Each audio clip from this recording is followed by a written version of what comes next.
Assalamualaikum warahmatullahi wabarakatuh. Shalom. Perkenalkan, nama saya Agnesya Denari dengan nomor induk mahasiswa 22090350055 dari kelas Manajemen H dari Fakultas Ekonomi dan Bisnis Universitas Negeri Makassar. Pada kesempatan kali ini, saya akan menjelaskan materi tentang keseimbangan perekonomian terbuka untuk memenuhi ujian tengah semester mata kuliah Teori Ekonomi Makro.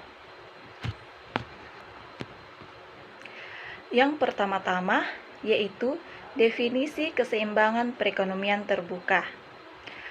Perekonomian terbuka atau biasa disebut dengan perekonomian 4 sektor merupakan sistem perekonomian yang melakukan transaksi ekspor dan impor dengan negara lain. Keseimbangan perekonomian terbuka adalah kondisi di mana ekonomi suatu negara mencapai keseimbangan antara ekspor dan impor barang dan jasa serta mempertahankan tingkat produksi, pengangguran, dan inflasi yang relatif stabil. Konsep ini sering digunakan dalam teori ekonomi makro untuk menggambarkan bagaimana suatu negara berinteraksi dengan negara-negara lain melalui perdagangan internasional. Ada 4 sektor ekonomi dari perekonomian terbuka, yaitu rumah tangga, perusahaan, pemerintah, dan luar negeri. Nah, yang kedua yaitu sirkulasi aliran pendapatan perekonomian terbuka. Perekonomian terbuka atau perekonomian 4 sektor adalah sistem perekonomian yang melakukan kegiatan impor dan ekspor dengan negara-negara lain di dunia.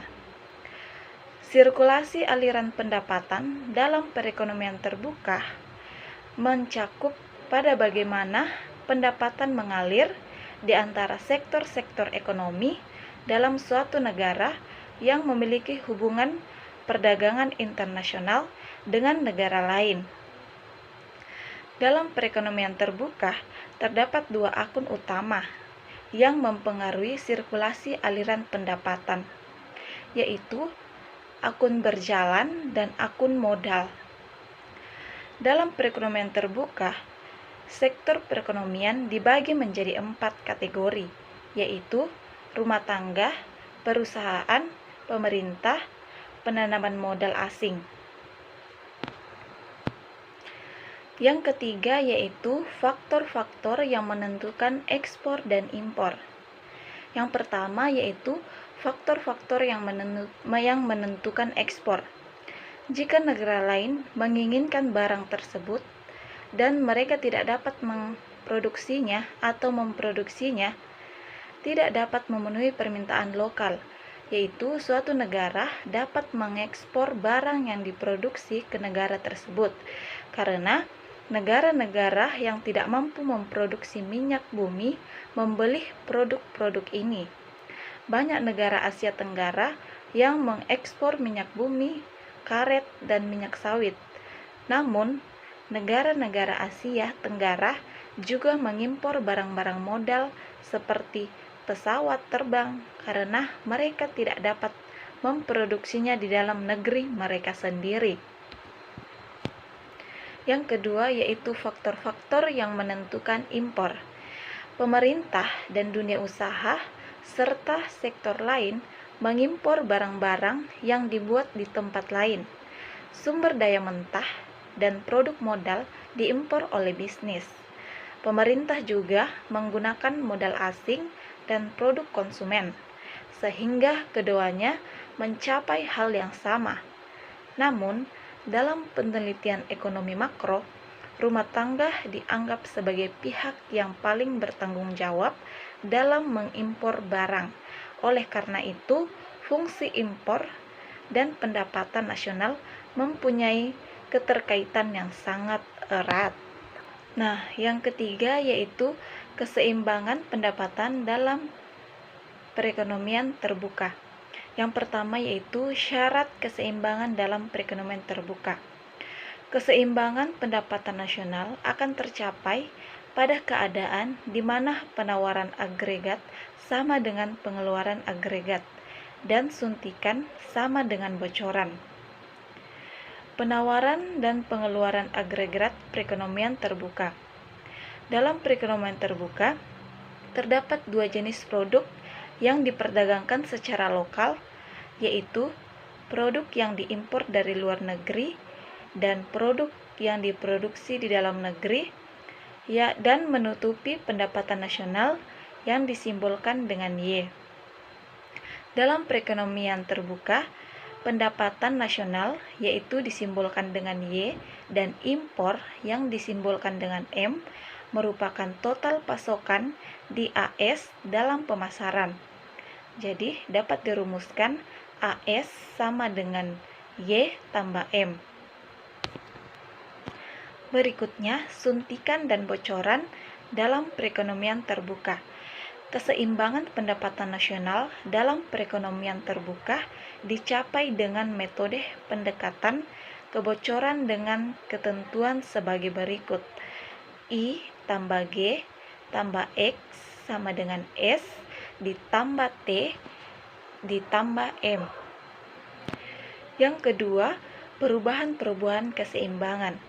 Perubahan belanja rumah tangga, penyesuaian komponen suntikan, dalam kurung I, G, dan X, peningkatan pendapatan nasional, agar perolehan pendapatan nasional pada akhirnya melebihi peningkatan aktual belanja agregat, maka peningkatan belanja agregat juga akan menghasilkan proses multiplier. Nilai penggandaan lebih rendah pada perekonomian ekspor di sektor dibandingkan pada perekonomian tiga sektor. Persamaan impornya adalah M dikurang M Y dalam perekonomian terbuka, di mana impor misalnya sebanding dengan pendapatan nasional. Jumlah atau kebocoran pendapatan nasional yang tidak diinvestasikan kembali untuk menciptakan proses multiplier, meningkatkan menjadi lebih besar. Komponen yang meliputi kebocoran dalam kurung S, T, atau M akan berubah berlawanan dengan perubahan komponen output agregat. Pendapatan nasional akan menurun akibat peningkatan tabungan, pajak, atau impor. Selain meningkatkan kebocoran, proses multiplier juga akan mengakibatkan penurunan pendapatan nasional. Nah, yang ketiga yaitu fungsi ekspor, impor, dan perubahannya. Ekspor adalah pengiriman dan penjualan fisik barang yang diproduksi di dalam negeri ke luar negeri. Sektor korporasi akan mengalami peningkatan pengeluaran sebagai akibat dari pengiriman ini. Oleh karena itu, mengekspor produk dan jasa akan meningkatkan total belanja yang pada akhirnya akan meningkatkan pendapatan nasional. Dampak impor justru sebaliknya.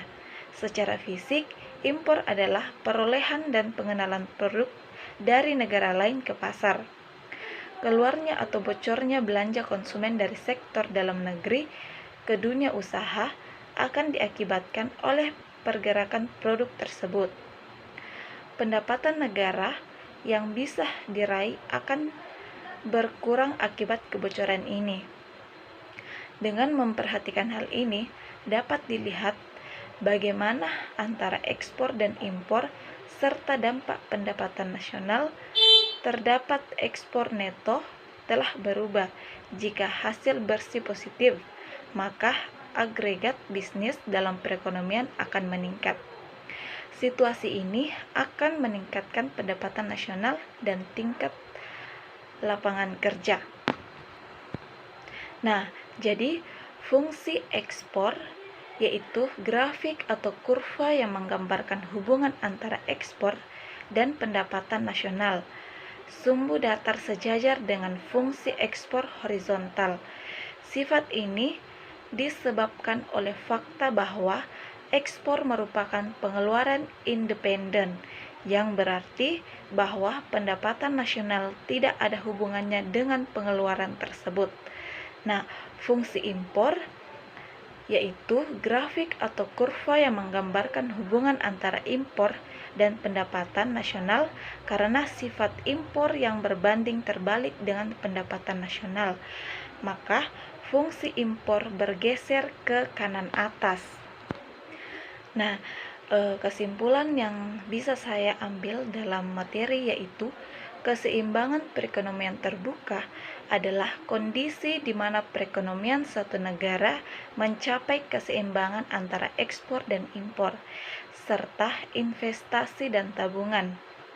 Singkatnya adalah bahwa dalam perekonomian terbuka, keseimbangan terjadi ketika jumlah ekspor sama dengan impor, sementara investasi sama dengan tabungan. Jika ekspor melebihi impor, maka terdapat surplus perdagangan, sedangkan jika impor lebih besar dari ekspor, maka terdapat defisit perdagangan. Keseimbangan perekonomian terbuka penting untuk memahami bagaimana perekonomian suatu negara berinteraksi dengan negara lain dalam perdagangan internasional. Sekian materi yang dapat saya sampaikan, kurang dan lebihnya mohon dimaklumi.